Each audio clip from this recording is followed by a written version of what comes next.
En este video vamos a ver cómo se hace una distribución de frecuencias para una variable que es cuantitativa continua, es decir, que es una variable que acepta decimales. En este caso se le preguntó a un grupo de personas cuánto dinero gastaron en un fin de semana particular y aquí tenemos las respuestas de esas personas. Si bien ninguna persona respondió con decimales, tenemos que mantener en mente que el dinero es una variable continua porque podría aceptarlo si se le quisieran agregar. Entonces, si marcamos todos los datos, vemos que en total tenemos las respuestas de 28 personas. Eso significa que hay una persona que gastó 120,000 colones en ese fin de semana, otra persona gastó 8,000 colones, otra persona gastó 20,000 colones, etcétera. Muy bien, para las variables que son cuantitativas continuas, la distribución de frecuencias necesita primero pasar por una serie de pasos que nos va a decir cuántas clases hay que crear y dónde empieza y termina cada clase antes de poder empezar a agrupar las observaciones dentro de cada una de las clases o categorías que vamos a ir creando. Entonces aquí tengo los pasos que hay que seguir y lo que voy a hacer es que los voy a ir desarrollando para que ustedes los vean. El primer paso que tenemos que realizar es calcular el rango de los datos. En estadística, un rango es la diferencia entre el valor más alto y el valor más pequeño del conjunto de datos. Esto lo podemos hacer de forma sencilla. En Excel hay una función que es max. Si marcamos todos los datos y cerramos el paréntesis, vamos a obtener el valor máximo de los datos y a esto le vamos a restar el valor mínimo de los datos que lo encontramos con la función min. Si damos Enter, aquí tenemos entonces el rango. El rango es 152,000 colones. Es la diferencia entre el valor más alto y el más pequeño que hay en el conjunto de datos. El siguiente paso es calcular la cantidad de clases con las que hay que trabajar. Dice que para trabajar o para encontrar, perdón, la cantidad de clases se trabaja con la regla de Sturges y la regla de Sturges es esta que está aquí. El número de clases es igual a 1 más 3.322 por el logaritmo de n, donde n es la cantidad de datos que se han visto, en este caso 28 datos son los que tenemos. Entonces voy a copiar de aquí la fórmula a partir del igual para que Excel la pueda resolver y la vamos a poner aquí. Y lo único que vamos a cambiar es ese n por el tamaño de la muestra que es 28. Entonces aquí tenemos que la cantidad de clases que hay que utilizar es 5,8. Ahora, aquí hay un tema. No podemos tener 5,8 clases porque las clases son los conjuntos en los que vamos a dividir el total de datos que vimos. Entonces tiene que ser un número entero. Lo que vamos a hacer es redondearlo y redondeado sería 6. 5,8 redondea a 6. Entonces la cantidad de clases definitivas es este 6 de aquí. El siguiente paso es calcular la amplitud o el intervalo de clases. Amplitud o intervalo es lo mismo y se hace dividiendo el rango entre el número de clases. Dice que este valor debe ser siempre redondeado hacia arriba y tener la misma cantidad de decimales que los datos observados.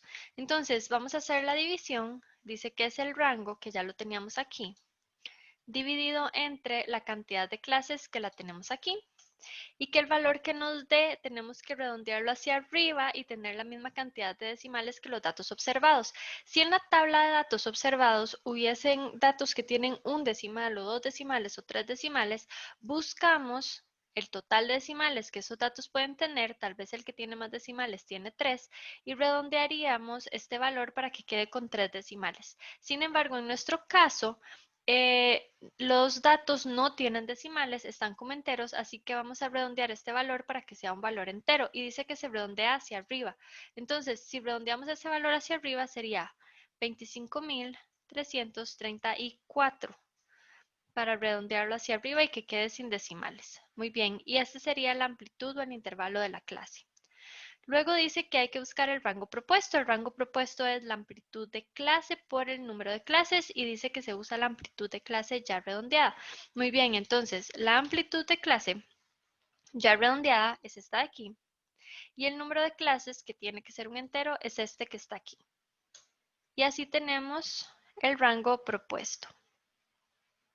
El siguiente paso es calcular la diferencia media. La diferencia media es el rango propuesto menos el rango dividido entre 2. Ok, entonces vamos a poner un igual, abrimos paréntesis.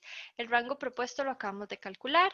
El rango original, es el primer cálculo que hicimos. Voy a cerrar el paréntesis, aquí pueden ver la fórmula y esto dividido entre 2 y damos Enter y me da que la diferencia media es 2.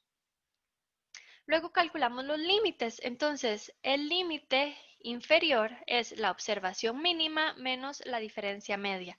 Entonces necesito encontrar el valor más pequeño en el conjunto de datos. Esa sería la diferencia o la observación mínima y hay que restarle la diferencia media. Entonces a este mínimo le vamos a restar la diferencia media que está aquí. Y tenemos que este es el primer límite. El límite inferior es 7.998. Y luego hay que calcular el límite superior de la primera clase. El límite superior dice que es igual al límite inferior más la amplitud de clase. La amplitud de clase es este valor que tenemos, perdón, sería este valor que tenemos aquí. La amplitud o intervalo de clase, damos Enter y ya tenemos el límite superior. Con esto tenemos los límites para empezar la distribución de frecuencias. Entonces, ahora, ¿cómo se completa el resto de la tabla? Estos valores los voy a copiar y los voy a traer aquí, nada más para tenerlos a mano. Perdón, los vamos a pegar como valor. ¿Ok? Y ahora vamos a empezar. Entonces voy a tener un número de clases que ya lo calculamos. Dijimos que el total de clases iba a ser 6. Entonces las voy a numerar. Clase 1, 2, 3, 4, 5 y 6. Luego vamos a tener los límites, límite inferior, límite superior. El primer límite inferior ya lo tenemos, es este valor de aquí. El primer límite superior ya lo tenemos, es este valor de aquí. Podemos darle un formato a esto para que sea más fácil ver los miles. Y ahora, ¿qué sigue? Lo que tenemos que hacer es ir construyendo el resto de los límites. Es muy sencillo. Cada límite superior de una clase es igual al límite inferior de la siguiente. Y la diferencia entre un límite inferior y un límite superior siempre va a ser la amplitud de clase. Este valor más, vamos a buscar la amplitud de clase aquí. Voy a fijarlo. Para fijarlo ponemos signo de dólar antes y después de la letra asociada a la celda. Damos Enter. Y ahora puedo arrastrar las fórmulas. Si la arrastro, esta de aquí siempre va a ser igual al límite superior anterior, así con todas. Y si arrastramos esta de aquí siempre va a ser este valor más la amplitud. Entonces ya tengo el límite inferior y límite superior de todas las clases. A partir de aquí podemos construir la tabla como se haría para una distribución de frecuencias de una variable cuantitativa discreta o incluso de una variable cualitativa. Lo que hay que hacer es contar, FI siempre son conteos, lo que hay que hacer es contar cuántas observaciones entran en medio de estos dos valores. Entonces voy a hacer el primero. Ustedes lo pueden revisar. El primero sería todos los datos que están entre 7.998 y 33.332. Entonces vamos a ir viendo. Este valor está ahí. Este valor también. Este valor también. Vamos a ver. Y este valor también. Con control en el teclado puedo ir dando clic en diferentes celdas y revisar el conteo de cada una de las celdas. Aquí serían 4 celdas que entraron dentro de estos dos valores. Pueden hacer pausa aquí en el video y buscar las demás y terminar los FI. Ok, aquí ya yo completé los conteos. Entonces, esto lo que está mostrando es cuántas personas están en cada categoría. Es decir, que en la primera categoría hay 4 personas. Eso significa que 4 personas gastaron entre 7.998 y 33.332 colones el fin de semana que nos interesa. Vamos a seguir construyendo la tabla. Lo que sigue son los FRs, que son porcentajes. Para calcular los porcentajes siempre tenemos que tener el total de las observaciones, entonces voy a usar la autosuma para sumar todos los datos que hay aquí. En total hay 28 observaciones, que recordemos que tiene sentido porque si yo marco todas las observaciones que hay, veo que el recuento es 28, son 28 personas las que respondieron. Y si aquí el recuento o el conteo final me da 28, significa que todas las personas están en alguna de estas categorías. Entonces ahora sí podemos calcular el FR, que es cada una de las observaciones entre el total y vamos a fijar este valor de aquí o esta celda para poder arrastrar la fórmula. La fijamos poniendo signos de dólar antes y después de la letra asociada a la celda. Y ahora la vamos a arrastrar. Las vamos a convertir en porcentajes. Y voy a terminar la tabla. Y si esto es correcto, la suma de todos estos porcentajes tiene que darnos el 100%. Ahí lo vemos. A eso se le podría agregar o quitar decimales si lo quisiéramos. Podríamos verlo con 2 o 3 decimales, dependiendo de para qué vayamos a usar la tabla, pues podría interesarnos. Pero en mi caso, saber que el 18% de las personas gastaron entre 109.334 colones y 134.668 colones es lo mismo que saber que no es el 18, sino el 17,9%. Esa diferencia es tan pequeña que para interpretarlo no necesito los decimales. Ya tenemos entonces FI y FR. Lo que sigue es calcular el FI menos D y el FI más D. Y luego haríamos lo mismo con el FR menos D y el FR más D. Entonces, vamos a hacer estos cálculos. Ustedes los pueden ir revisando. Siempre el primer FI menos D es el que tendría la flecha de arriba hacia abajo. Empieza por el superior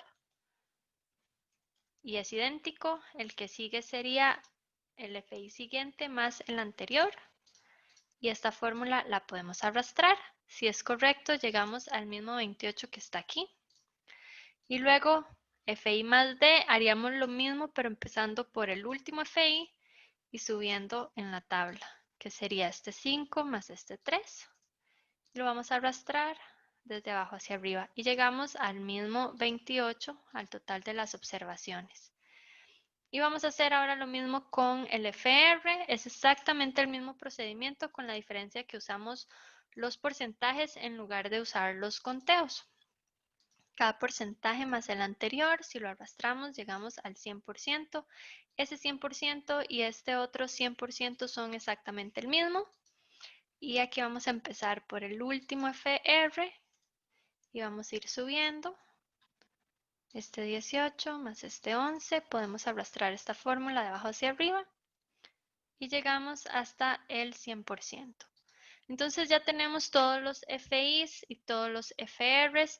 ¿Cómo lo interpretaríamos? Ok, vamos a hacer algunos ejemplos. Entonces, por ejemplo, este valor de aquí. Empecemos con el FI menos D, este 19. Son 19 personas porque está trabajando un FI. El FI es conteos de personas que me dieron cierta respuesta.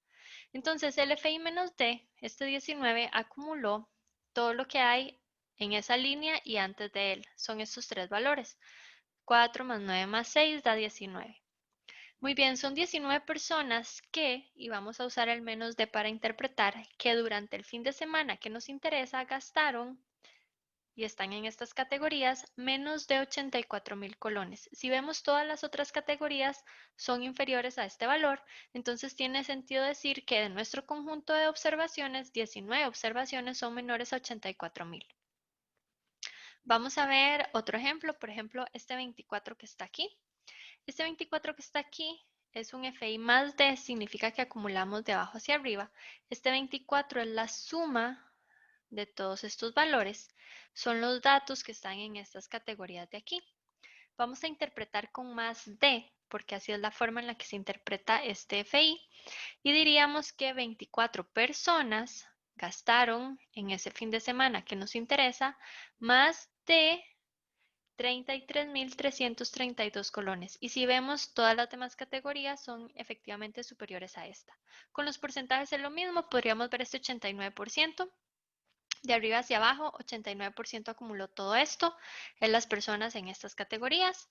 Vamos a trabajar con menos de, entonces 89% de las observaciones son menores a o son personas que gastaron menos de 134.668 colones. Todos los otros valores son menores.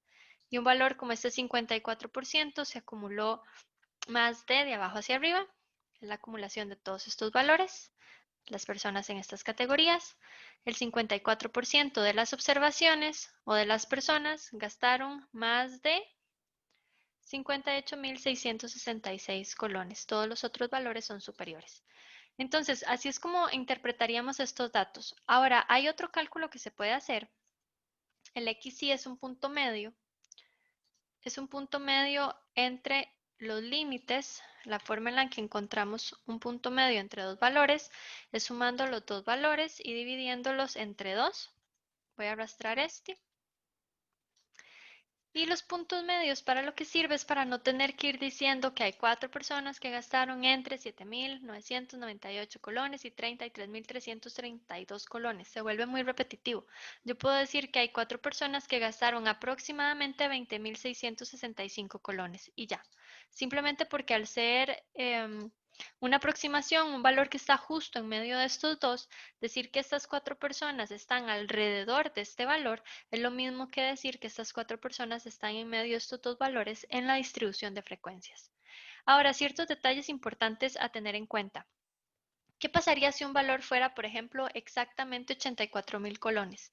¿Lo contaría aquí o lo contaría aquí? Es decir, si en mi tabla hubiera un valor que es exacto, 84.000 colones, ¿en cuál de las dos categorías lo voy a contar? Entonces, para eso hay que tener en cuenta lo siguiente. Cuando hacemos este tipo de tablas, este primer límite de aquí va a ser un límite cerrado y este límite de aquí va a ser un límite abierto.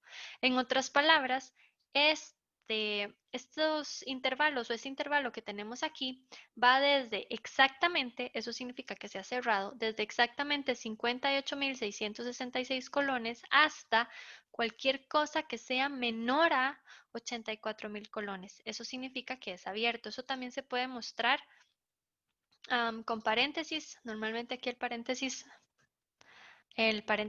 cerrado y aquí sería el paréntesis abierto. O sea, lo podríamos poner aquí frente a los valores si los pegamos como un dato. Como nada más para verlo con la notación matemática a la que podríamos estar acostumbrados, esto se vería así. Y lo mismo con todos los demás. Aquí han cambiado, obviamente, pues porque al cambiar este valor ya no puede hacer la suma, pero para que tengan una idea, entonces siempre en una categoría, este valor que está aquí es exacto y si hay un valor que es exactamente esto, entra en esa categoría. Este valor de aquí es cualquier cosa menor a él. Y si en la base de datos hubiera el 84.000, una persona que gastó exactamente 84.000, no puede entrar en la tercera clase porque aquí entra todo lo que sea menor a 84.000 y tendría que entrar hasta la clase siguiente, hasta esta de aquí. Entonces, ese es como un detalle importante que hay que tener en cuenta a la hora de hacer las distribuciones de frecuencia para variables cuantitativas continuas. Otro detalle importante es asegurarnos siempre de que el total de los FIs lo hayamos encontrado en la última categoría de cada FI, ya sea que fuera la última de arriba hacia abajo, de abajo hacia arriba, y que el 100% siempre sea el final de los FRs, el total de los FRs, o la última categoría de los FRs, ya sea que fuéramos de arriba hacia abajo o de abajo hacia arriba. Así es como se crea entonces una distribución de frecuencias para variables cuantitativas continuas. Ahora, esto es posible llevarlo a cabo con otros softwares, entonces muy rápidamente voy a mostrar cómo sería en Minitab. Estos datos que están aquí los voy a ordenar en una sola columna. Aquí los tenemos y los vamos a copiar y a pegar en Minitab con cuidado que la primera celda en Minitab es para poner títulos, entonces voy a poner aquí que estos son mis datos y a partir del 1 empiezo a pegar los valores. En Minitab el histograma está en la opción que dice gráfica y aquí la opción que dice histograma. Vamos a usar el histograma simple y vamos a dar a aceptar. Vamos a elegir los datos y vamos a darle aquí aceptar. Los histogramas son gráficos que resumen la información que nosotros tenemos ahorita en el Excel. Entonces, estas categorías que tenemos aquí, yo las podría dibujar en un histograma, que aquí les voy a mostrar uno para que vean cómo queda. En un histograma que se vería más o menos así.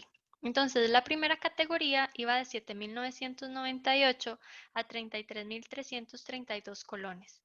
Esa es esta primera categoría que vemos aquí, donde habían 4 observaciones. El 4 me da la altura de la barra, aquí vemos que es 4. En la segunda categoría, que llegaba hasta 58.666, la barra llega hasta 9 porque ahí habían 9 observaciones. Como lo vemos aquí, esta categoría tenía 9 observaciones.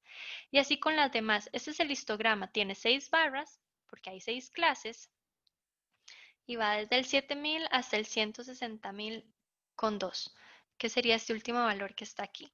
En Minitab no empezamos haciendo la tabla o la distribución, sino que empezamos por el histograma, porque del histograma se infiere lo mismo que de la tabla. Yo puedo preguntarme cuántas personas gastaron ese fin de semana menos de 58.666 colones, y eso yo lo podría venir a buscar a la distribución menos D y ver que son 13 para esa categoría, o podría verlo en el gráfico diciendo, bueno, aquí hay 9 personas, aquí hay 4, todos estos gastaron menos de 58.666, 9 más 4 son los mismos 13. Entonces, del gráfico y de la tabla se puede inferir lo mismo. En Minitab empezamos con el gráfico. El tema es que el gráfico de Minitab no va a ser idéntico, como vemos aquí, al gráfico que haríamos si hacemos la distribución de frecuencia a mano. ¿Por qué? Pues porque cada una de estos métodos va a utilizar una aproximación distinta. En este caso, lo primero que hizo diferente Minitab es que me generó muchas más que solo 6 barras, pero eso lo podemos editar. Si nos venimos al gráfico, en esta parte de aquí podemos usar la opción de editar.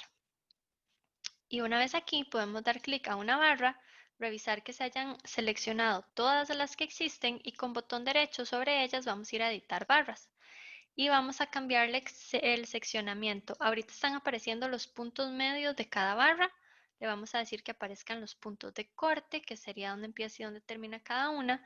Y el número de intervalos lo vamos a cambiar de 9 a 6, porque ya habíamos calculado nosotros que íbamos a trabajar con 6 clases. Si lo recuerdan aquí, el número de clases era 6.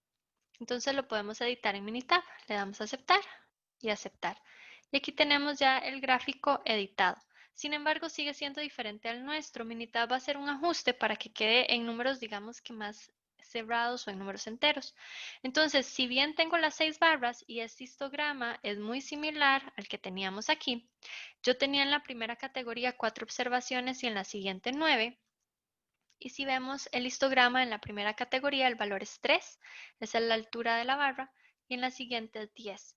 Entonces van a haber pequeñas diferencias en los histogramas y en las distribuciones de frecuencia dependiendo de con qué software los generemos. ¿Significa que uno está bueno y otro está malo? No, solamente significa que llegamos al resultado a través de un procedimiento diferente. Al final de cuentas, para interpretar, las diferencias son muy pocas. Yo puedo ver en ambos histogramas que la mayoría de las personas tuvo gastos que están cerca de los 50.000 colones. Lo vemos aquí y lo vemos aquí. También puedo ver que hay una categoría muy pequeña alrededor de entre los 80 y los 100.000 colones, que lo veo aquí y lo veo aquí. Y también puedo ver que después de esa depresión en el gráfico tenemos dos barras altas nuevamente, que lo vemos en las dos opciones. Entonces, el hecho de que no dé exactamente el mismo número no significa que pueda o no llegar a resultados adecuados, simplemente es que lo trabajamos a través de procedimientos diferentes. Así es como se hacen entonces los gráficos de histogramas en Minitab y cómo se hacen las distribuciones de frecuencia paso a paso en Excel.